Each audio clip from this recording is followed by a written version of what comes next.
প্ৰিয় দৰ্শক যেতিয়াই এই পৃথিৱীত পাপ আৰু অন্যায় বাঢ়ি যায় তেতিয়াই পাপী আৰু বেবিচাৰীবোৰক নাশ কৰিবৰ বাবে এই সংসাৰত ভগৱান বিষ্ণুৱে অৱতাৰ লয়। ঠিক এনেদৰে কলিযুগতো হ'ব, যেতিয়া কলকিয়ে অধৰ্ম নাশ কৰিবলৈ আহিব।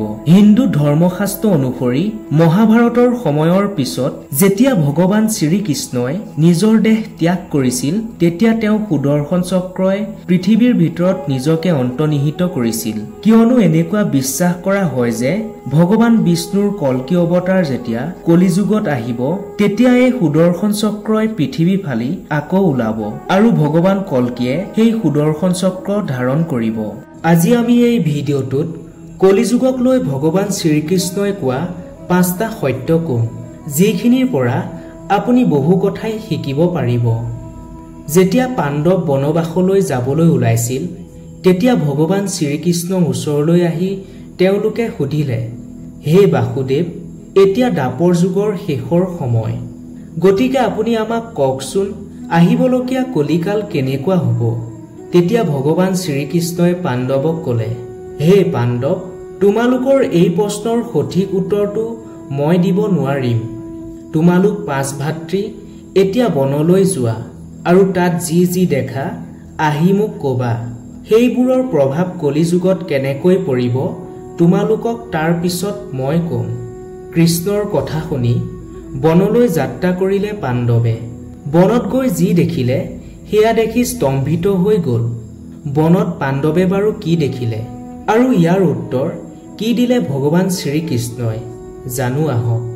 প্ৰথমে যুধিষ্ঠিৰে ক'লে, হে বাসুদেৱ, বনত মই দুডাল শুৰ থকা এটা হাতী দেখিলো, যিটো মোৰ বাবে অতি আশ্চৰ্যকৰ আছিল। ইয়াৰ উত্তৰত শ্ৰীকৃষ্ণই ক'লে, কলিযুগতো দুখন মুখৰ মানুহেই ৰাজত্ব কৰিব। তেওঁলোকে ক'ব এটা আৰু কৰিব আন এটা, মনত লৈ ফুৰিব এটা আৰু কৰ্ম কৰিব বেলেগ এটা। তেনেকুৱা মানুহৰে ৰাজত্ব হ'ব কলিযুগত। সেইবাবে কলিযুগ অহাৰ পূৰ্বে তুমি ৰাজত্ব কৰি লোৱা।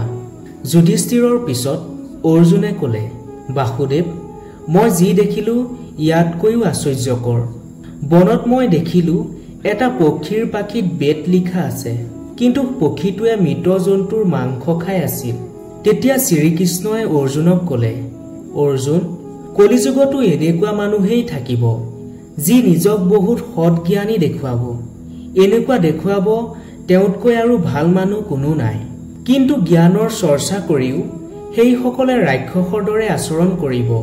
ইয়াৰ পিছত নকুলে কৃষ্ণক ক'লে, হে বাসুদেৱ, বনত মই দেখিলো পাহাৰৰ পৰা এটা বৃহৎ শিল বাগৰি আহিছে আৰু সেই শিলটোক ডাঙৰ গছেও ৰখাব পৰা নাই। কিন্তু আচৰিত ধৰণেৰে এজোপা সৰু গছত লাগি ৰৈ গ'ল শিলটো। এয়া কেনেকৈ সম্ভৱ? তেতিয়া শ্ৰীকৃষ্ণই উত্তৰ দিলে, নকুল, কলিযুগতো মানুহৰ বুদ্ধি ভ্ৰষ্ট হৈ যাব, লগে লগে তেওঁলোকৰ জীৱনৰো পতন ঘটিব। সেই পতন ধন সম্পত্তিয়ে ৰক্ষা কৰিব নোৱাৰিব। কিন্তু তেওঁলোকে যদি মোৰ নাম শ্ৰৱণ কীৰ্তন কৰে তেন্তে এই পতনৰ পৰা ৰক্ষা পৰিব। নকুলৰ প্ৰশ্নৰ পিছত এইবাৰ ভীমে ক'লে, বনত মই দেখিলো এজনী গায়ে নিজৰ পোৱালিটোক বহুত বেছি অত্যাচাৰ কৰিছে। অত্যাচাৰত পোৱালিটোৰ শৰীৰ ৰক্তাক্ত হৈ গৈছিল। তেতিয়া কৃষ্ণই উত্তৰ দিলে, কলিযুগৰ মানুহো শিশুপালৰ দৰে হৈ পৰিব।